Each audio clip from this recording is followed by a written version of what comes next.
Hello friends, কেমন আছো তোমরা? আশা করি ভালো আছো। আর আমিও কিন্তু বেশ ভালো আছি। আমার ব্লগ যেখান থেকে দেখছো দিদি ও বোনেরা, আমি মো লাইফস্টাইল ব্লগে তোমাদের ওয়েলকাম আর অনেক অনেক ভালোবাসা। তো এখন বাজে সকাল 6:30 আর এখন থেকে তোমাদেরকে সাথে নিয়ে আমি ব্লগটা স্টার্ট করলাম। আর এদিকে ছেলেও স্কুলে চলে গেছে। তো দেখো ভোর ভোর একদম চলে এসছে আমাদের পুচুন সোনা, তাই বিছানাটা এখন ভালোভাবে না গুছোতেও পারলো।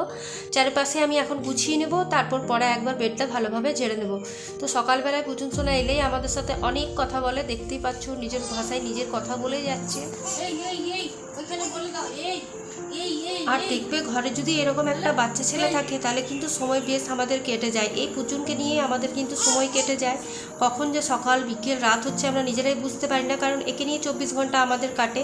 তো দেখো এদিকে আমি এখন চাদরগুলো ভালোভাবে গুছিয়ে নিচ্ছি আর বেডটাকেও ভালোভাবে গুছিয়ে নিয়েছি, শুধু ঝাড়া বাকি আছে। তো যাক, এখন পুচুনের খেলা হোক। তো একটু কোলে ওকে নিয়ে আমি ক্যামেরার সামনে নিয়ে এলাম, যেহেতু ওকে নিজে দেখে বুঝতে পারছে না কি হচ্ছে। তাই দেখো এখন তোমাদেরকে একটু বাই করে দিল। টাটা কোদা। তো আজকে সকাল সকালই ঘর পরিষ্কারের কাজ আরম্ভ করে দিয়েছি, যেহেতু তোমার বিপত্তারিণী পুজো আর আমাদের তো বাড়িতে মন্দির আছে। তো অনেক লোকজনেই আসে বাড়িতে পুজো করতে, আর ঘরে ননদ মাসি এরাও আসবে। তো তাই এখন দেখো বিছানা আমি ঝেড়ে নিয়েছি ভালোভাবে, আর তারপর এখন ঘরগুলো ভালোভাবে ঝাড় দিয়ে নিচ্ছি। আর এইটুকু সময়ের মধ্যেই আজকে আমি জানো তো ডাস্টিংয়ের কাজটাও করেছি, যেহেতু মনে হয় একদিন যদি ডাস্টিং না করি না তো আমার মনটা কীরকম যেন লাগে যে কিছু একটা বাকি রয়েছে। তো তাই আমি সকাল সকালেই আজকে সব কিছু কমপ্লিট করেছি, আর এখন ভালোভাবে ঝাড় দিয়ে তারপর ঘরটাকে মুছে নেব।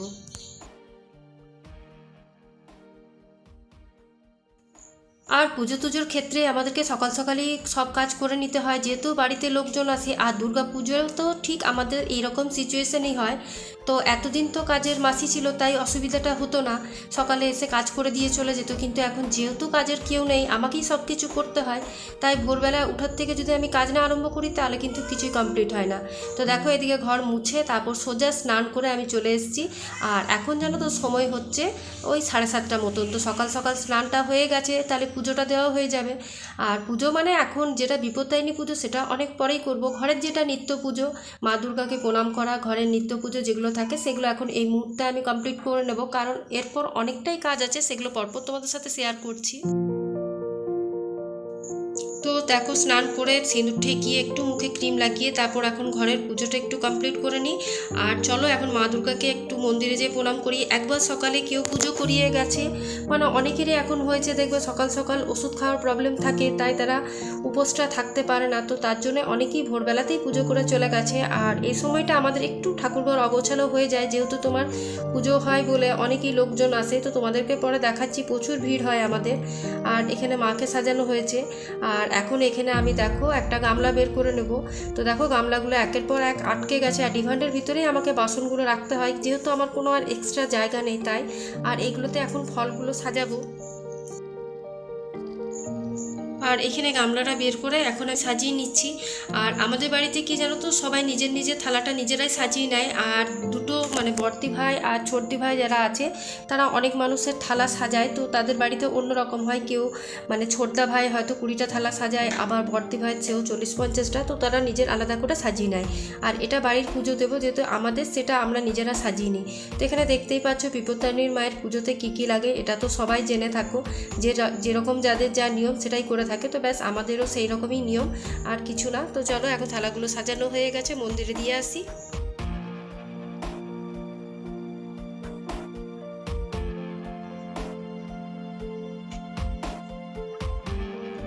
আর থালা দিয়ে এই মুহূর্তে আমি চলে এসেছি রান্নাঘরে এসে খাবার বানাতে হবে। আজকে তো আর ভাত ডাল কিছু করব না, সব কিছুই নিরামিষ, মানে আমরা লুচি তরকারি খেয়ে থাকি।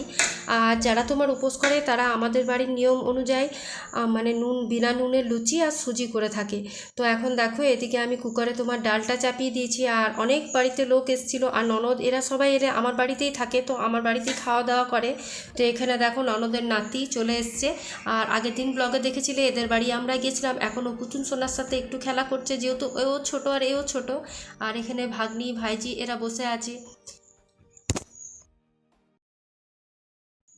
আর দেখো এটা হচ্ছে আমার বড় নাতি সাহেব। যেহেতু আমাদের ফ্যামিলিতে তোমার 5 ভাই 5 বোন, তাদের ছেলে পুলে মিলিয়ে আমাদের ফ্যামিলি কিন্তু বিশাল বড়। এখনও 3টে ননদ মারা গেছে বলে এখন তাদের আর আসা যাওয়াটা সেরকম নেই। সব দুর্গা পুজোতে আসে, কিন্তু এরকম ছোটোখাটো পুজোগুলোতে আর আসে না। আর এদিকে আমার ননদ এলো, আর এটা আমার মাসি যেটা এখন ঢুকলো। এই মাসি আমার বিয়ে দিয়েছে, যেহেতু আমার ননদের বান্ধবী। তো দেখো এখানে পুতুল সোনাকে নিয়ে সবাই একটু খেলা করছি। আর চলো এখন তোমাকে মন্দিরের ভিতরটা দেখিয়ে দিই। এখন সবে টাইম হয়ে গেছে তোমার 11:30 মতন। তো এখানে সবাই এসে পুজো করছে। তো চলো মায়ের একটু তোমাদেরকে দর্শন করাই। তো এটা ছোটদা ভাই পুজো করছে, আর ওইদিকে বড়দা ভাই পুজো করছে। তো দেখতেই পাচ্ছ কত থালা এখানে সাজানো আছে। তো সেইগুলো এখন পুজো হবে, আর আমাদেরগুলো কিন্তু সবার শেষে হয়। যেহেতু প্রচুর মানুষের ভিড় থাকে, সেই জন্য আমরা তাড়াহুড়োতে পুজোটা করাই না। ধীরে সুস্থিতে বাড়ির পুজো, তাই বাড়িতে আস্তে আস্তে আমরা করাই। যখন সবার হয়ে যায় তখন দাদা ভাইরা বলে থালাগুলো নিয়ে এসো, পুজোগুলো করে দেবো। তো ব্যাস সেটুকুই আমরা করে থাকি। আর আমি তো উপোস করি না, আমি লুচি তরকারি খাই। শুধু পুজোটা আমার ছেলের নামে, আমার হাজব্যান্ডের নামে দিয়ে থাকি। তো এটা যতক্ষণ না হয় ততক্ষণ আমি কিছু খাই না, শুধু জল চা শরবত এগুলো খেয়ে থাকি।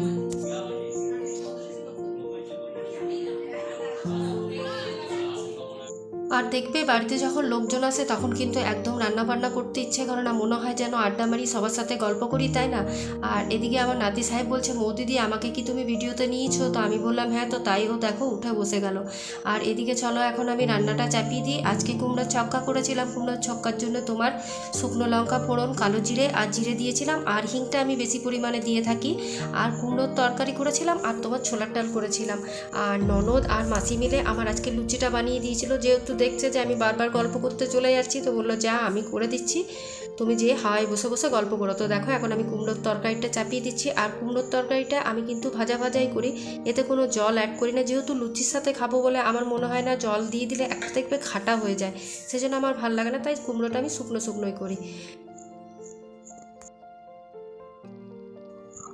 আর এদিকে দেখো আরেকবার আমি তরকারিটা নাড়া দিতে চলে এসেছি, কারণ মাঝে মাঝে না নেড়ে গেলে লেগে যায়, নিয়ে পোড়া পোড়া গন্ধ উঠে যায়।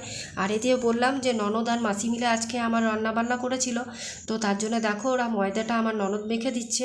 আর আমি না খুব একটা বেশি ময়দা মাখতে পারি না, যেহেতু আজকে বাড়িতে তোমার কমসে কম 12 থেকে 15 জন আমরা খাবো, তার জন্যে তোমার একটু বেশি করে ময়দা মাখতে হচ্ছে। তো তার জন্যে দিদিভাইকে বলেছিলাম তুমি ময়দাটা মেখে দাও, আর লুচিটা আমরা করে নেব। তো যাই হোক মাসি আমাকে বললো যে যা আমরাই করে নিচ্ছি, তুই পুজোর কাজগুলো কর। আর এর মধ্যে আমাকে টুকিটাকি অনেক কাজও করতে হচ্ছিল, মানে বারবার ডাকছিল মন্দির থেকে সেখানে যাওয়া, তারপর আবার যারা আসছে তাদেরকে জল চা জল দেওয়া, এইসব।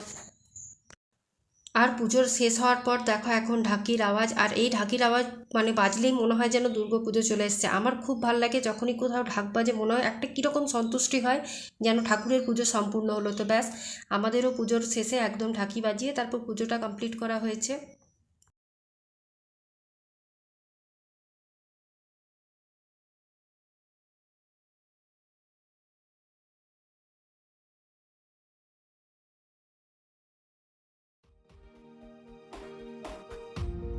তো সবাইকে বিপত্তারিণী শুভেচ্ছা জানিয়ে আজকের ব্লগটা এখানেই শেষ করছি। কালকে আবার একটা নিউ ব্লগ নিয়ে তোমাদের সাথে দেখা হবে। ভালো থেকো, সুস্থ থেকো, সবাইকে সুস্থ রেখো, আর মুখে একটা সবসময় বড় স্মাইল রেখো। আজকের মতন এইটুকুই, টাটা।